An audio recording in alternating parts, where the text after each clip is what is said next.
मेरा पैसा भी चला गया, मेरा भाई भी मेरे हाथ नहीं लगा।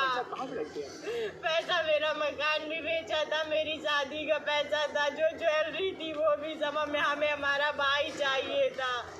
नमस्कार, मैं हूं धर्मेंद्र, आप देख रहे हैं online news India. Uttar Pradesh के मुख्यमंत्री योगी आदित्यनाथ को अपना इस्तीफा दे देना चाहिए या फिर उत्तर प्रदेश की पुलिस से इस्तीफा ले लेना चाहिए, क्योंकि इन दोनों आदमियों में से एक आदमी है जो अपना काम ठीक से नहीं कर पा रहा है। या तो उत्तर प्रदेश के मुख्यमंत्री अपना काम से ठीक से नहीं कर पा रहे हैं या उत्तर प्रदेश की पुलिस ठीक से अपना काम नहीं कर पा रही है। अभी विकास दुबे प्रकरण को, कानपुर के विकास दुबे प्रकरण को अभी एक हफ्ता भी नहीं बीता है, उसकी जांच सबके सामने आई भी नहीं है, उसके आरोपी पकड़े भी नहीं गए हैं।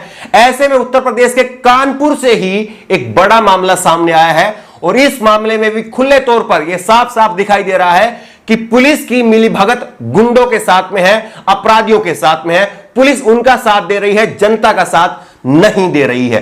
पूरा मामला क्या है तफसील से आपको बताएंगे और आप खुद भी तय कीजिए कि इतना बड़ा मामला होने के बाद में भी गोदी मीडिया इस पर कोई चर्चा नहीं कर रहा है। कितना बड़ा यह मामला है, लेकिन अभी तक इस पूरे मामले पर आपने कहीं पर भी किसी भी टीवी शो में कोई बहस नहीं देखी होगी, क्योंकि ये योगी आदित्यनाथ की सरकार है, बीजेपी की सरकार है, इसलिए जो है मामले को रफा दफा करने की कोशिश हो रही है। यह पूरा मामला है उत्तर प्रदेश के कानपुर के बर्रा थाने का, जहां पर इंस्पेक्टर रंजीत रॉय की पूरी तरह से मिली भगत अपराधियों के साथ में नजर आ रही है। यहां पर एक 29 साल का लैब टेक्नीशियन संचित यादव 22 जून को किडनैप कर लिया जाता है और उसके किडनैप करने के बाद में 30 लाख रुपए की फिरौती मांगी जाती है और उसके बाद में जो पीड़ित परिवार है वो थाने में रिपोर्ट लिखवाता है और गुहार लगाता है पुलिस से कि उनके भाई को आरोपियों के चुंगल से छुड़ाया जाए और उन्होंने 30 लाख रुपए की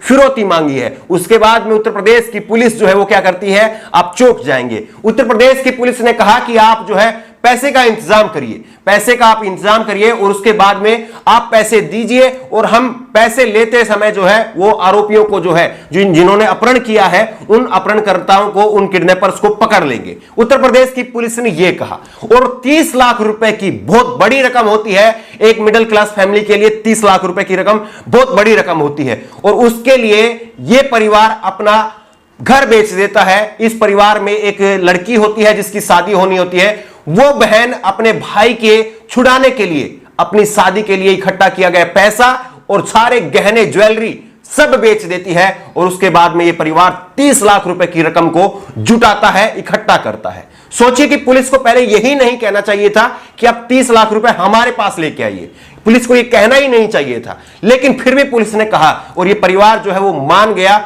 उन्होंने सोचा कि चलिए पुलिस की ये जो रणनीति है ये शायद कामयाब हो जाएगी और उनको उनका भाई भी मिल जाएगा और पैसे भी बच जाएंगे। लेकिन पुलिस इस पूरे मामले को ट्रैक करने में, पुलिस इस पूरे मामले को पकड़ने में नाकाम हो गई या किस तरह से पुलिस जो है वो अपराधियों के साथ में, गुंडों के साथ में, किडनैपर्स के साथ में मिली हुई थी। अब इसका खुलासा आप देखिए।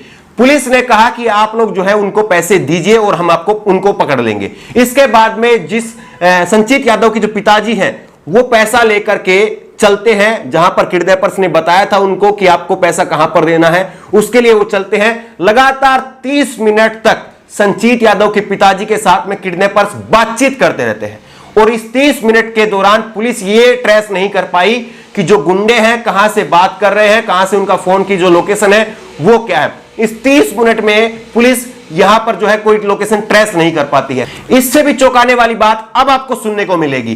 किडनैपर्स ने संचित यादव के पिताजी के साथ लगातार 30 मिनट तक बातचीत करते रहे और उसके बाद में उन्होंने कहा कि एक पुल के ऊपर से आप पैसा नीचे डाल दीजिए और पुल के नीचे जो है वो आपको आपका बेटा बैठा हुआ मिल जाएगा, आप अपने बेटे को लेकर के चले जाना। इसके बाद में उन्होंने ऊपर से पैसा नीचे डाल दिया। पैसा नीचे डालने के बाद जो किडनैपर्स है वो पैसा लेकर के फरार हो गए और जब तक पुलिस उस पुल के नीचे घूम करके पहुंची तो वहां पर कुछ नहीं था, ना किडनैपर्स थे, ना पैसे थे और ना ही उसका भाई और बेटा था। किस तरह से पुलिस की जो है ये नाकामी है। उस बहन ने जो है वो थाने के अंदर पहुंच करके अपनी व्यथा सुनाई है, अपनी आप बीती सुनाई है। एक बार आप भी सुनिए। एक साथ में थी, नीचे हाईवे से उसने पैसा भिजवाया, आधे घंटे तक मेरे मेरे पापा से बात भी करता रहा। क्या पुलिस के समझ में नहीं आया कि नीचे पैसा पिकवाया जाएगा? और सर खुद कह रहे थे, रंजीत राय सर कह रहे थे, देख लेना चमनलाल नीचे पैसा पिकवाएगा। जब ये सब इन्हें पता था, जो मेरे पापा के दोस्त और मेरा बुआ का लड़का लगा था, उनको हटा के इन्होंने इतनी देर में सारा मेरा पैसा भी चला गया, मेरा भाई भी मेरे हाथ नहीं लगा। पैसा मेरा मकान भी बेचा था, मेरी शादी का पैसा था, जो ज्वेलरी थी वो भी सब हमें हमारा भाई चाहिए था। हमने मैडम से कहा था, मैडम अब कुछ व्यवस्था कर ले, तो मैडम बोली यहाँ जाइए, आप अपनी व्यवस्था करिए जाके। हमने मैडम से कहा था, मैडम वहाँ की लोकेशन मिल जाएगी, चिप लगवा दीजिए। मेरी किसी ने नहीं सुनी, मेरी किसी ने नहीं सुनी।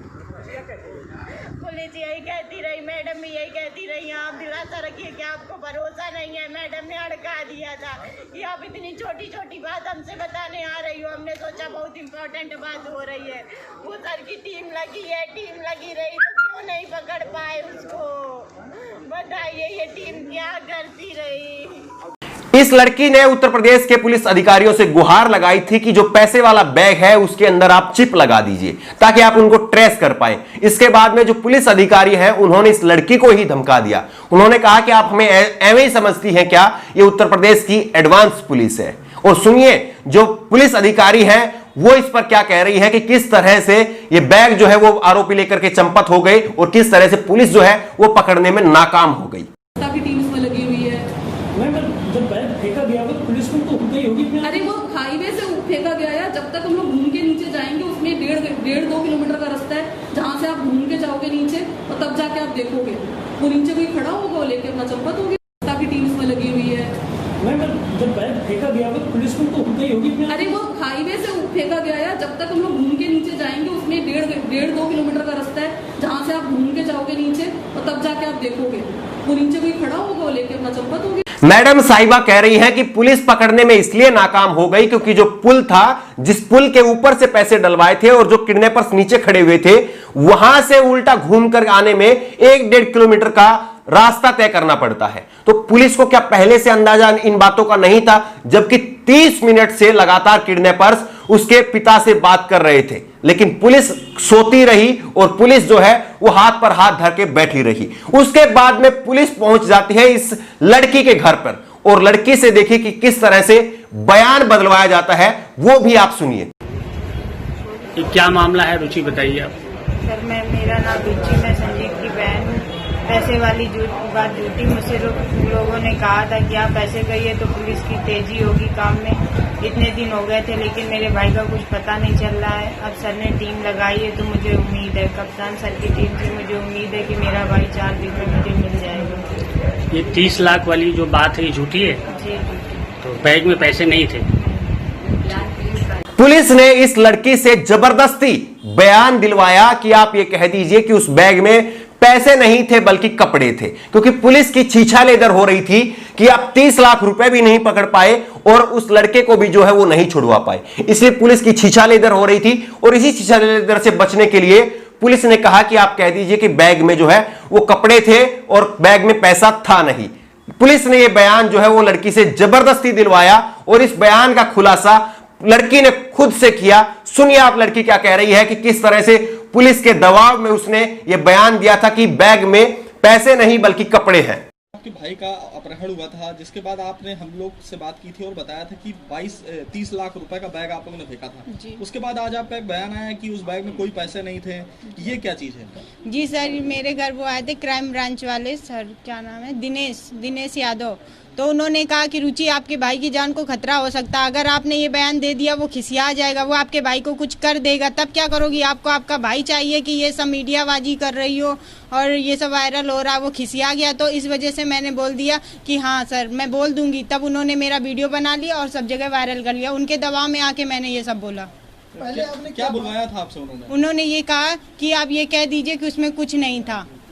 अच्छा, तो क्या क्या उन्होंने आपको क्या समझाया था पूरा? उन्होंने पहले हमको ये समझाइए कि आप ये कहिए कि उसमें पैसा नहीं था और नहीं तो आपके भाई की जान को खतरा हो जाएगा, वो आपके भाई के साथ कुछ भी कर सकता है, आपको आपका भाई सुरक्षित चाहिए ना। तो मैंने कहा हाँ मुझे मेरा भाई चाहिए, मुझे और कुछ नहीं चाहिए। तो कहते ठीक है तो फिर ऐसा ही बोलना। अच्छा ये बताइए, आप सच बताइएगा आप कि क्या उस बैग में पैसे थे या नहीं थे? जी थे। जिस दिन मेरा भाई आ जाएगा उस दिन मैं आपको सारी चीजें बता दूंगी कि मैंने कैसे पैसा अरेंज किया, क्या किया। पहला मुद्दा ये है कि मुझे मेरा भाई चाहिए। अच्छा, कौन ये बैग लेकर गया हुआ था वहाँ पर? पापा जी मेरे। अच्छा, और पापा जी के साथ कौन कौन था? पापा जी थे और बुआ टीम थी सारी, और पुलिस टीम थी, और बुआ जी के लड़के थे, और चाचा जी वो पापा जी के दोस्त थे जो एक बाइक से थे, बुलेट से। उन लोगों का हटना हुआ, जैसे ही वो लोग आए उनके फोन आ गया था, मैं अंकल के नातिन की तबीयत खराब हो गई थी, वो हट गए, उतनी देर में इन लोगों ने सारा काम करा दिया। इस लड़की की, इस परिवार की दुख भरी कहानी आप बीती सुनकर आप भी कहेंगे कि योगी आदित्यनाथ को इस्तीफा दे देना चाहिए, क्योंकि योगी आदित्यनाथ कानून व्यवस्था बनाने में पूरी तरह से नाकाम हो चुके हैं। और जिस तरह से उत्तर प्रदेश में कानपुर पुलिस का खास तौर पर जो जलवा देखने को मिल रहा है, ऐसे में तो उत्तर प्रदेश की कानपुर पुलिस से, पूरी कानपुर पुलिस के अधिकारी जितने भी आला अधिकारी हैं, उनसे इस्तीफा योगी आदित्यनाथ को ले ही लेना चाहिए, अगर वो अपना इस्तीफा नहीं दे सकते हैं तो। बताइए कि एक परिवार जिसने अपना बेटा जो है वो 22 जून से करीब करीब 24 दिन जो है वो आज तक हो चुके हैं, 24 दिनों से उनका बेटा किडनैप है। 29 साल का इस युवक की तस्वीर आप देखिए और इसके मां बाप का दर्द आप देखिए कि किस तरह से ये मां बाप जो है वो गिड़गिड़ा रहा है, वो रो रहा है अपने बेटे की फोटो हाथ में लेकर के। लेकिन पुलिस ना अभी तक उनके लड़के को छुड़वा पाई है और उल्टा उनकी जीवन भर की कमाई को, 30 लाख रुपए की जीवन भर की कमाई को भी उन्होंने उन अपराधियों को सौंप दिया। किस तरह से पुलिस की नाकामी जो है या पुलिस की मिलीभगत जो है वो सामने आती है। पुलिस ने आखिरकार उस बैग में चिप क्यों नहीं लगाई? पुलिस जब लगातार 30 मिनट तक वो किडनैपर्स उसके पिता से बात कर रहा था तो उसकी लोकेशन ट्रेस क्यों नहीं कर पाई? ये तमाम वो सवाल है जो कि उत्तर प्रदेश पुलिस पर और उत्तर प्रदेश के मुख्यमंत्री पर सवाल या निशान लगाते हैं कि आखिरकार उनको पद पर बने रहने का क्या हक है? क्या हक है कि वो इस्तीफा ना दे? ये उत्तर प्रदेश के मुख्यमंत्री को भी और उत्तर प्रदेश की पुलिस को भी जवाब देना चाहिए। और ये आपको भी सोचना चाहिए कि इतनी बड़ी घटना हो गई लेकिन गोदी मीडिया का सन्नाटा अभी भी इस पर बना हुआ है, क्योंकि गोदी मीडिया या तो अमिताभ बच्चन को दिखाने में व्यस्त है या राजस्थान में जो भूचाल चल रहा है वो भी एक कुर्सी के लिए दो नेता जो है वो लड़ाई लड़ रहे हैं, उनका भूचाल दिखा रही है या अमिताभ बच्चन को दिखा रही है। और इस तरह से एक परिवार बिल्कुल बर्बाद हो गया, उसकी कहानी को सुनने वाला, उसकी कहानी को दिखाने वाला कोई नहीं है, क्योंकि ये उत्तर प्रदेश की बीजेपी की योगी आदित्यनाथ की सरकार है। इसलिए गोदी मीडिया आपको दिखाएगा नहीं, बताएगा नहीं और इसलिए पुलिस पर कोई दबाव बनेगा नहीं और पुलिस कोई कार्रवाई करेगी नहीं। इस खबर को लेकर के आपकी जो भी राय हो नीचे कमेंट बॉक्स में अपनी राय जरूर दें और इसी तरह की तमाम खबरों के लिए ऑनलाइन न्यूज इंडिया को सब्सक्राइब करें। धन्यवाद। इस खबर को अभी लाइक करें, शेयर करें और ऑनलाइन न्यूज इंडिया की सभी खबरें अपने मोबाइल फोन पर सबसे पहले देखने के लिए अभी चैनल को सब्सक्राइब करें और घंटी जरूर दबाएं।